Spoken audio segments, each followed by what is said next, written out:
Vamos continuar hoje com a série de mensagens do livro de Gálatas. Deixa eu só colocar um fundo aqui. Semana passada nós falamos sobre Gálatas capítulo 1, certo? Certo. Hoje nós vamos falar sobre a vida de Cristo em nós. Você tem a vida de Cristo em você aí? Amém? Sentir firmeza não. Se você analisar o apóstolo Paulo no capítulo 1, ele está lutando contra os judaizantes, contra os falsos mestres e defendendo o seu apostolado. Se você for para o capítulo 2, ele continua na mesma pegada. Ele continua defendendo o apostolado e o evangelho. Ele defende o evangelho. Ele luta pelo evangelho. Ele luta pela verdade do evangelho. Ele defende aquilo que o alcançou um dia. No capítulo 1 nós vemos Paulo defendendo que o evangelho que ele pregava não era coisa da cabeça dele. Era algo que veio diretamente de Deus para ele. O Deus que o alcançou e depositou aquele evangelho. Provavelmente quando ele teve um período de 3 anos na Arábia, que ele teve um discipulado íntimo com Deus.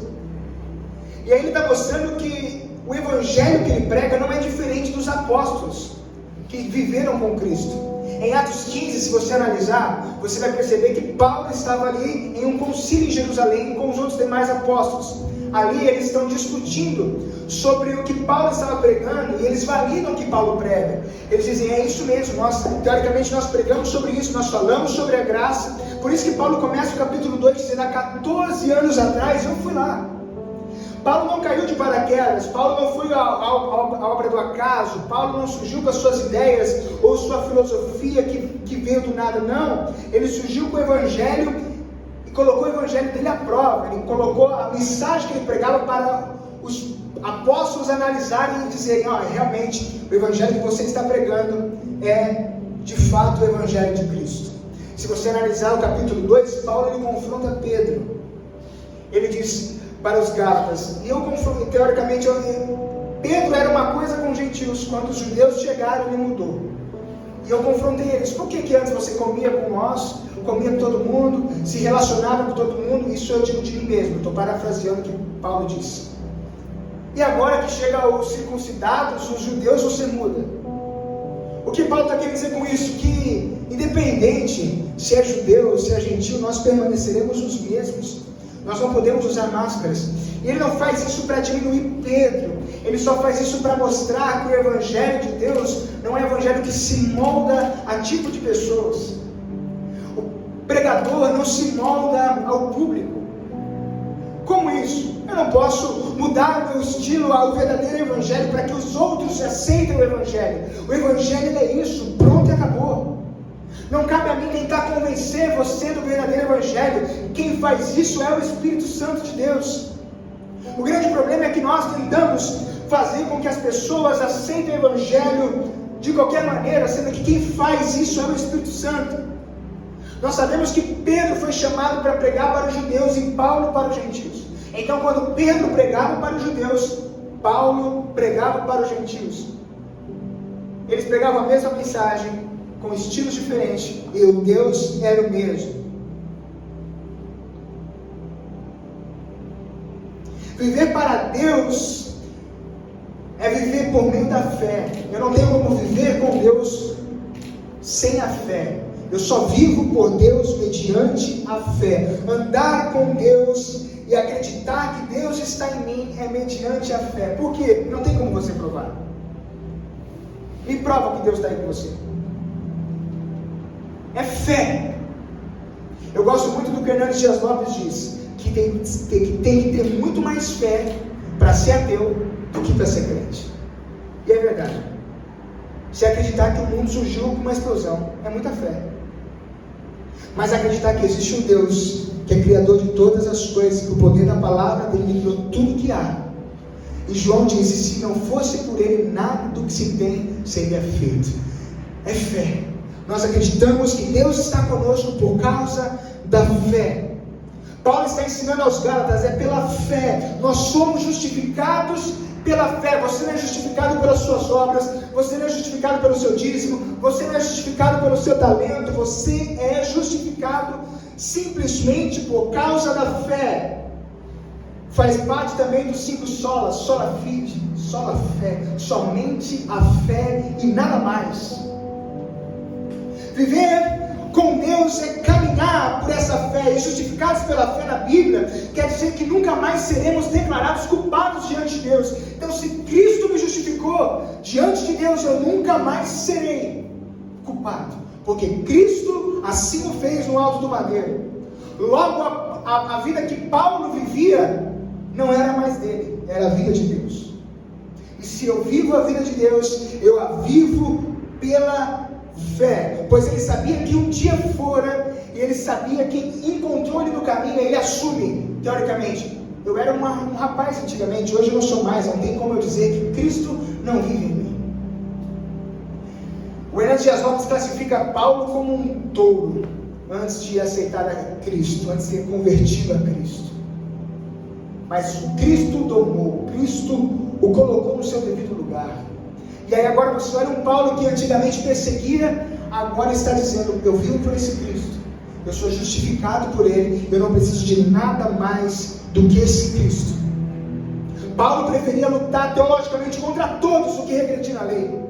Paulo preferia lutar contra todos os apóstolos, contra todos os judaizantes, do que ele regredir a lei, porque regredir a lei é como se ele estivesse voltando a um cemitério. Por quê? Moisés estava morto. Mas o Cristo que ele pregava não estava morto. Paulo em nenhum momento, como eu disse domingo passado, aboliu a lei. Mas sem a graça a lei não serve para nada, somente para a morte. E se Cristo morreu por mim, eu tenho a vida que não é mais a minha, mas é a vida de Deus, que no alto do madeiro Ele concedeu a nós. Então, além de Cristo morrer por nós, para nos dar salvação, Ele morreu para que nós tivéssemos a vida dele. A justificação aponta que não temos méritos. E isso é ótimo, é excelente, porque no reino de Deus não há vanglória. No reino de Deus não há quem fez mais. Você não é salvo se você faz mais. Deus não te ama se você faz mais. Se você não fizer nada mais para Deus, a partir de agora Deus vai continuar te amando do mesmo jeito. Não tem nada que eu faça para que Deus me ame menos, e não tem nada que eu faça para que Ele me ame mais. Ele me ama, e pronto, acabou. O estilo que vivemos e o que cremos mostra quem vive em nós. E quando eu digo quem vive em nós, eu não estou falando do diabo, não. Porque eu gosto da frase de C.S. Lewis, que ele disse que o pior diabo que existe sou eu. Eu sou o diabo de mim mesmo. Ou vai dizer que a gente não faria loucura se não fosse Deus? Que a gente está lutando mais conosco do que com o diabo? Por quê? Porque o diabo você manda embora, irmão. Você faz o quê? Você tem que matar. É assim que funciona. Você mata a sua carne, a sua vontade, o seu ego. Tem muitas coisas que habitam em nós, que nos afastam, e a gente determina quem vive em nós.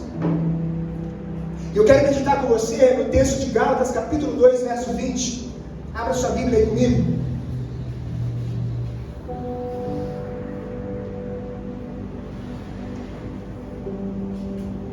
Gálatas capítulo 2, verso 20, um texto conhecidíssimo. Um dia o jovem disse para mim assim, pastor, lá em Coríntios diz que não vivo mais eu, mas Cristo vive em mim. Não, você acha que você está só na cidade errada. Eu acho que é Gálatas. E aí você nunca mais vai esquecer disso. Diz assim, fui crucificado com Cristo. Eu quero que você vai percebendo tudo o que Paulo está dizendo. Fui crucificado com Cristo. Assim já não sou eu quem vive, mas Cristo vive em mim. A vida que agora vivo no corpo, ou seja, não está falando do corpo da igreja, está falando do corpo dele mesmo. Vivo-a pela fé no Filho de Deus que me amou e se entregou por mim.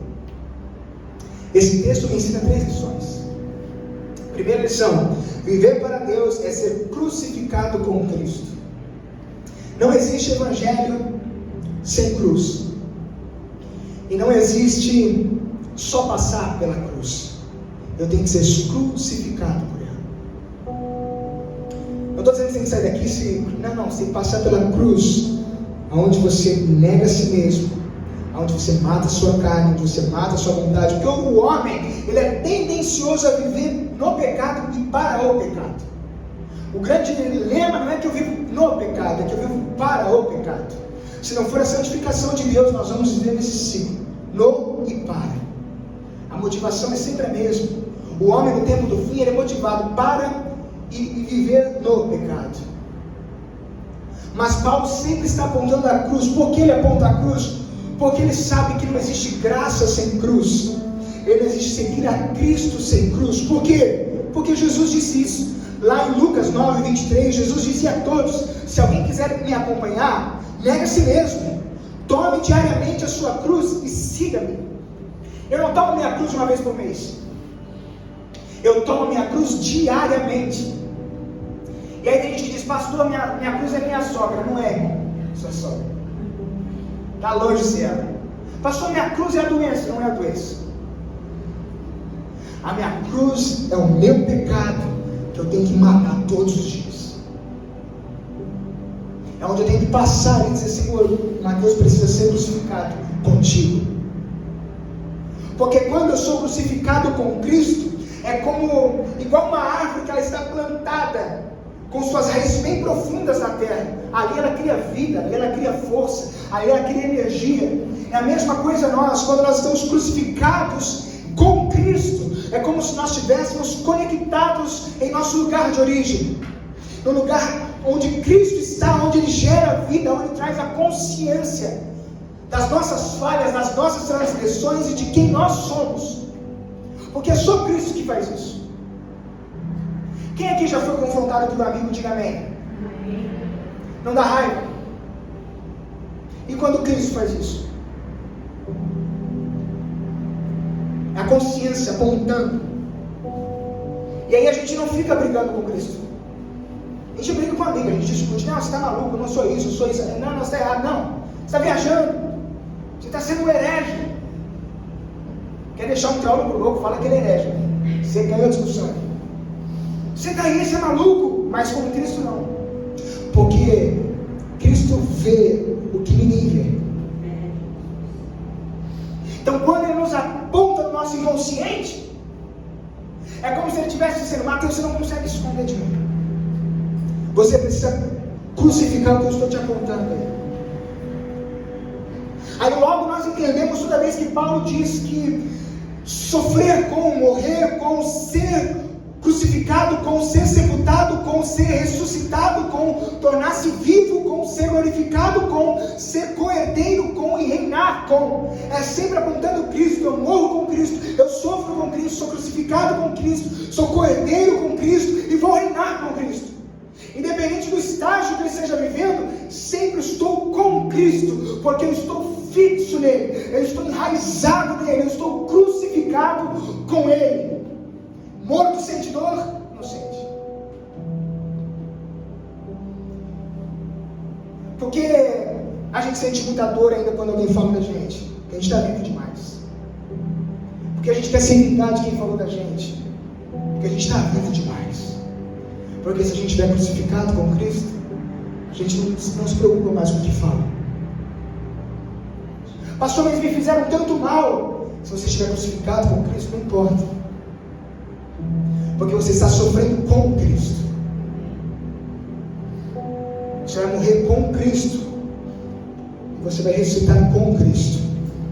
Você vai reinar com Cristo. Você é co-herdeiro com Cristo. Para pensar, irmãos, tanta gente almejando coisas terrenas, sendo que tem algo muito mais sublime.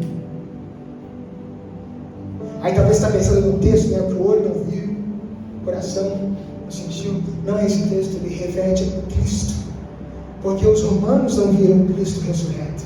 Os romanos não viram o Messias. Por isso que Paulo diz: o que o olho não viu, o coração não sentiu, é o que Deus tem preparado. Ele está apontando Cristo.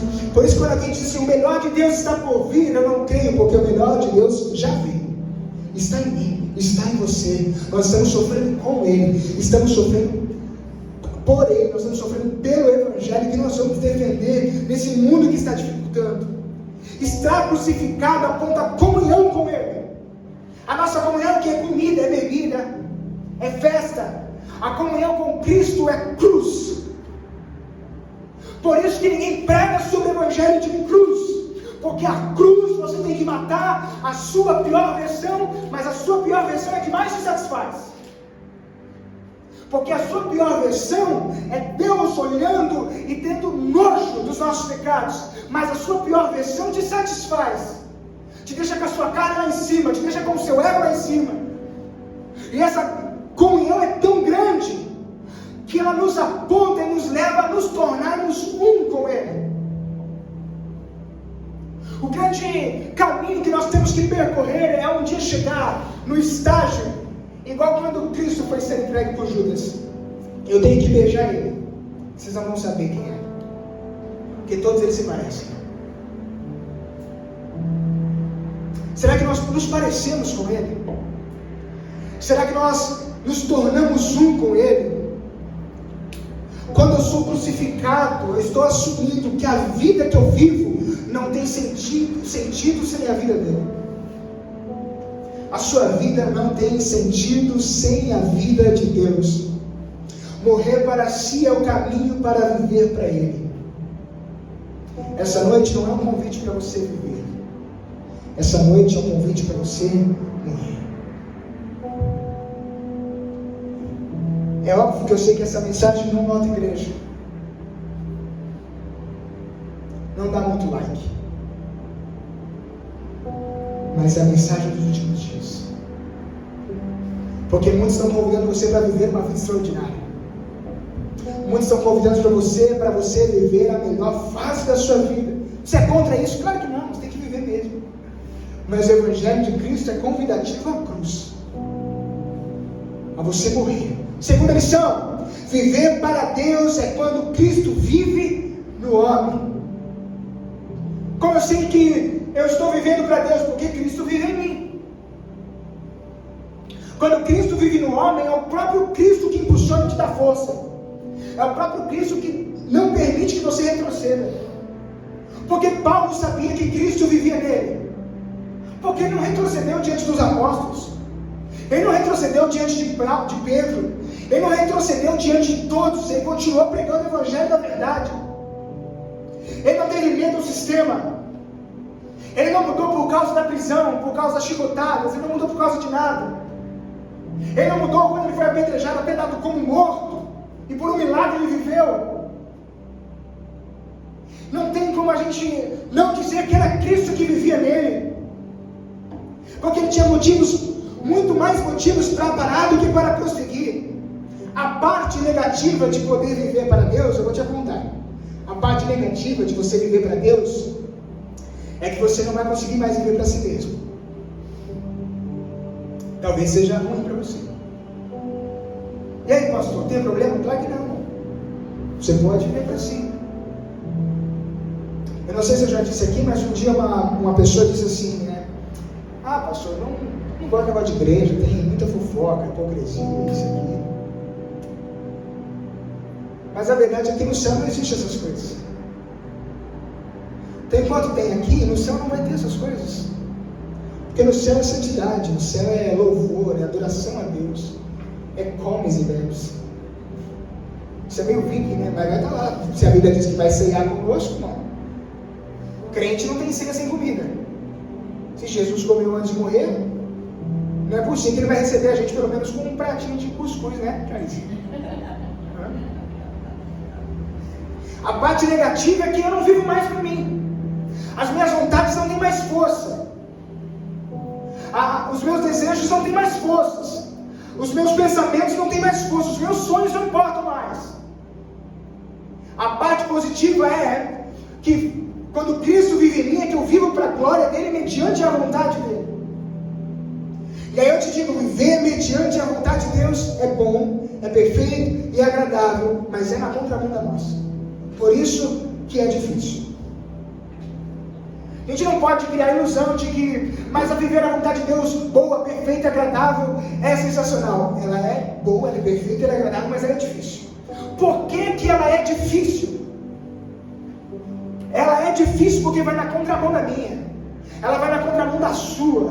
Ela vai na contramão da nossa. João Calvino diz que Cristo vive em nós de duas maneiras. Primeira, consiste em governar-nos por meio do seu Espírito e dirigir todas as ações, ou seja, a regeneração. Aqui ele está falando sobre a regeneração. Quando Cristo vive em mim, eu sou regenerado. Quando Cristo vive em mim, Ele é quem me governa, é Ele quem dirige os meus passos, é Ele quem dirige as minhas vontades.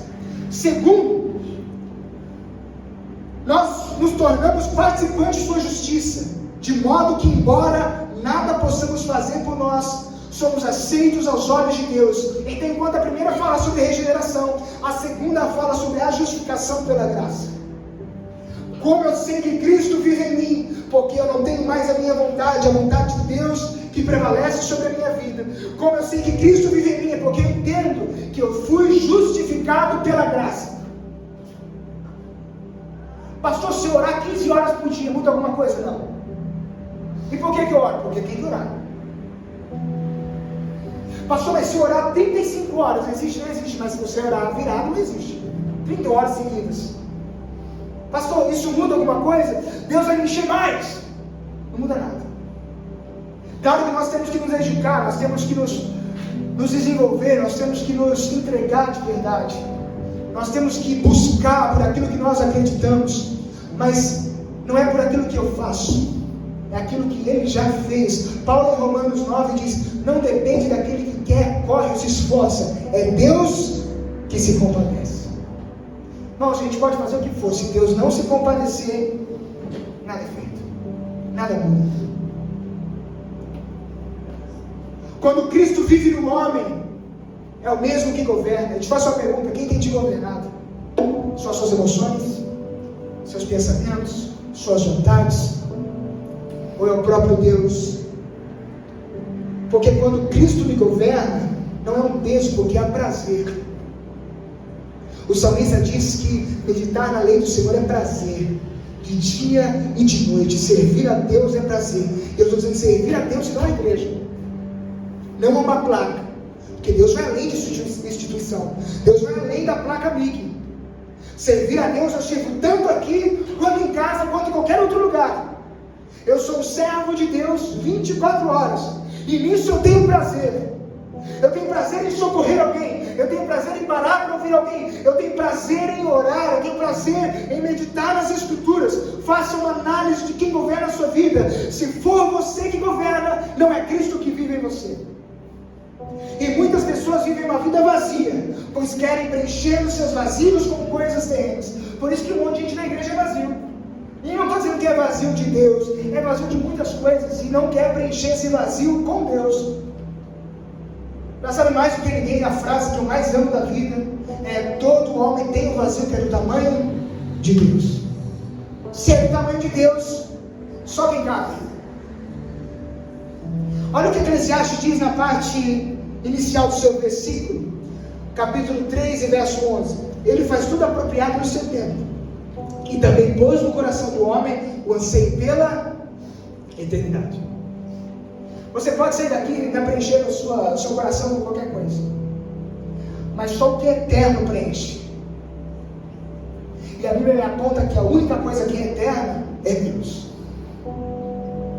Por isso que tem muita gente procurando em tantos outros lugares o que só Deus pode preencher.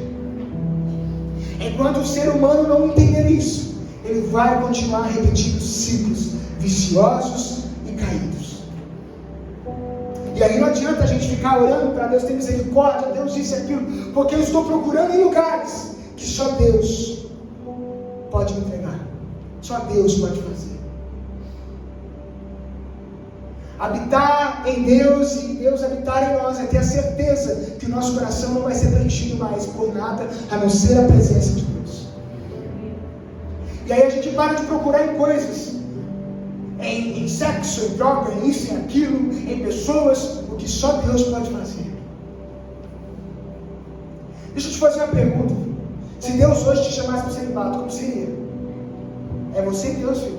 O celibato é para crente e ninja. Não é só para crente, tem que ser crente e ninja. É alguém que está completo em quem? Em Deus. Alguém que está firme em quem? Em Deus. Porque ele não consegue ter outro desejo a não ser Deus, ele não pode.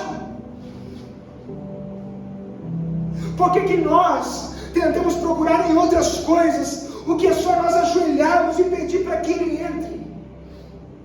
Não tem dificuldade, não tem maracutaia, não tem segredo.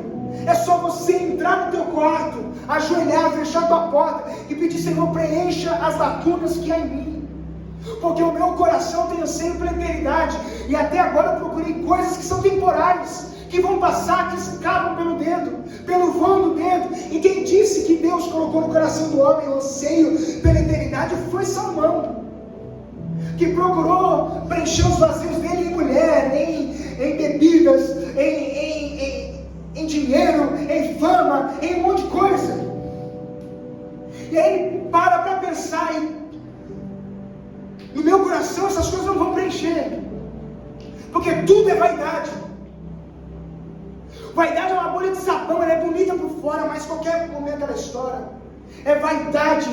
E aí a gente quer preencher as coisas do nosso coração, da nossa vida, por tremenda vaidade. Terceira lição: Cristo nos amou e se entregou para que tivéssemos a vida dele. Paulo afirma que ele se entregou por amor. Não foi somente uma missão, ele se entregou por amor. Então, quando você vê a expiação de Cristo, você percebe que a expiação de Cristo é pautada no amor. A salvação é pautada no amor. A cruz é a expressão de amor por Deus. Por isso que Paulo diz em 1 Coríntios 13: o amor tudo suporta, o amor tudo crê, o amor tudo espera. Não é de namorado, não. Não é pra você postar, não. Aqui meu gato, toma, o amor tudo suporta. Por que suporta? Minha mãe e o marido lá, tudo suporta. Não, irmão, seu caso é polícia, vai pra polícia. Ali é o amor ágape. Paulo está dizendo: o amor suporta a cruz. O amor suporta a humilhação. O amor suporta o escárnio. O amor de Cristo suporta o escárnio. Tudo espera, porque Ele espera o tempo certo. Aí Paulo diz no final: porque quando o perfeito vir, o que é imperfeito desaparece. Restarão esses três: fé, amor e esperança, mas o amor é o maior dentre todos. Ou seja, se você pudesse guardar os três, mas só te restasse um, guarda o amor. Que amor? O ágape, do verbo agapau, do grego, que é o amor incondicional, que é o amor que não se mede, é o amor que não se explica. Aí Paulo afirma: Ele morreu por mim. Ele não diz: Ele morreu por todos, morreu por vocês, Ele morreu por mim. Porque se vocês não quiserem, por mim Ele morreu. Porque a gente quer que Cristo seja um Cristo de todos. Só que em Efésios 1 diz que Deus nos elegeu Ele antes da fundação do século, do mundo. E aí talvez você já caiu nesse texto: ah, mas Deus enviou seu Filho para que todo aquele que nele crê não pereça, mas tenha a vida eterna. Não é? Todo mundo, não é todo mundo, pastor. Todo mundo vai ser salvo. Não é todo mundo, porque todo mundo é quem? Muita gente. E que todo mundo é esse que está no texto? Todos os eleitos. Não há conversa com isso. Todos os salvos, todos os santos, todos os escolhidos. Muitos são chamados, mas poucos são escolhidos. O Evangelho é para todos. Deus chama todo mundo, mas escolhe alguns. Pastor, eu não acho isso certo. Não é problema meu e nem seu. Pastor, como que eu sei que eu fui chamado e escolhido? Não. Vai na fé, filho. Não sem dói. Nós nascemos para pregar o Evangelho. Se você vive pautado nos frutos do Espírito, se você vive uma vida de santificação, uma vida de busca a Deus, você está mais próximo do que você imagina. Pastor, se eu vivo uma vida, a Deus dará. Você também está mais próximo que imagina. Da onde? Do fogo. Do céu não é. Mas cada um está mais próximo daquilo que quer. Porque Paulo era o primeiro a crer que Cristo morreu por ele. Não tem como eu falar de algo que eu não creio. Não tem como eu pregar com veemência de algo que eu não creio. Eu não posso falar que as obras me salvam. Eu não posso falar que as obras me alcançam. Se eu fui alcançado pela justificação Por que Paulo prega tanto sobre isso? Porque Paulo disse uma vez que dentre todos que guardavam a lei, ele era o melhor. Ele era o mais preparado. Ele aprendeu aos pés de Gamaliel. O mais inteligente de todos os rabinos, ele aprendeu. Paulo era inteligentíssimo, entendia tanto de poema, tanto de filosofia, quanto da Torá. Respeitava todas as leis, ele dizia que todos, eu fiz o certo. Mas o que me alcançou não foi a lei, foi a graça de Deus. Por isso que eu prego sobre esta graça. Eu voltar para a lei? Jamais. Ele está dizendo que Jesus não apenas cedeu, Jesus não apenas só foi dado, Jesus se entregou. Jesus não cumpriu somente uma cartilha, ele se entregou. Em Filipenses capítulo 2 diz que a si mesmo se esvaziou, tornou a forma de servo, se humilhando à morte de cruz, se entregou à morte de cruz. Paulo está dizendo, ele não foi somente dado, ele foi entregue. E o ato de entregar, ele se entregou ao quê? Ele se entregou à humilhação. Ele se entregou à condenação, aos açoites, às coroas de espinhos, à zombaria, à crucificação, o abandono de Deus Pai, a morte e ao sepultamento. Foi isso que ele se entregou. Para que nós estivéssemos aqui, para que ele pudesse nos chamar pelo nome. Por isso que Paulo não minimiza a cruz, por isso que a cruz tem que ser a nossa mensagem central, porque é por ela e através dela que nós estamos aqui, e é por ela que nós temos que passar todos os dias. Pela cruz. Tem até uma canção que diz que é pela cruz que ele nos chamou.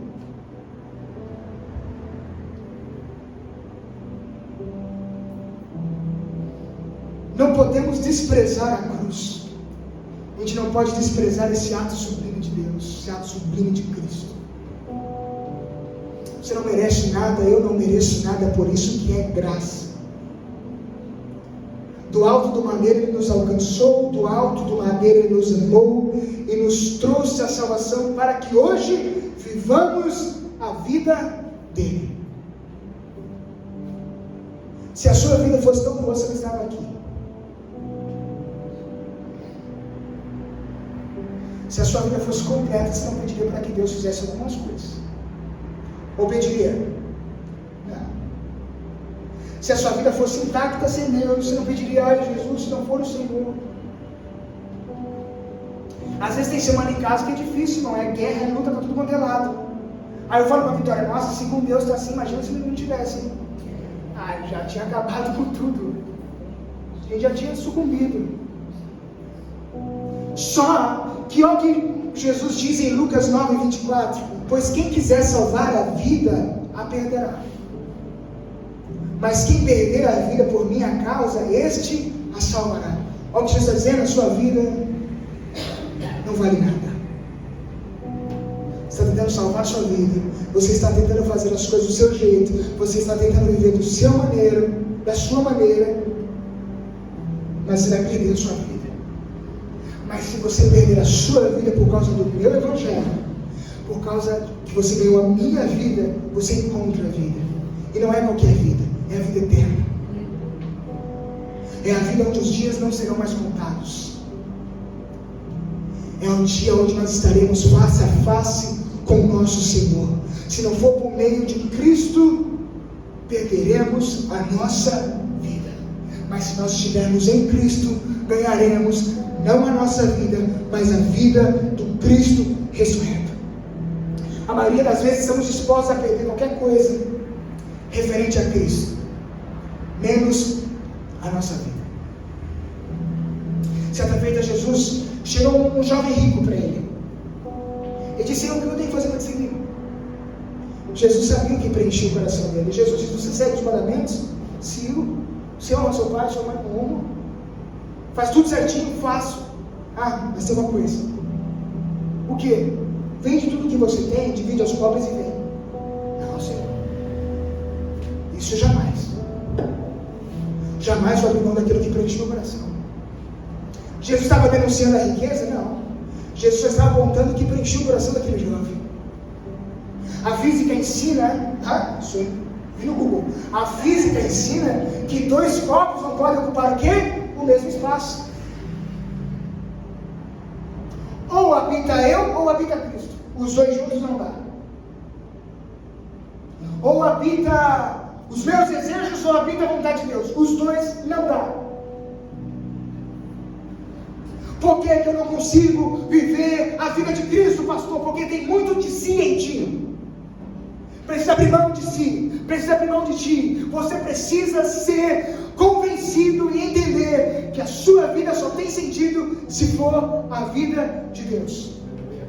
Se for com a vida de Deus. Ou você perde a sua vida para ganhar a dele, ou a sua vida será um vazio. Será oca. Será vaidade. Hoje eu quero te fazer um convite para que você venha abrir mão de si, para que você venha abrir mão da sua vontade, para que você venha abrir mão dos seus desejos, para que você venha abrir mão das suas dores agora.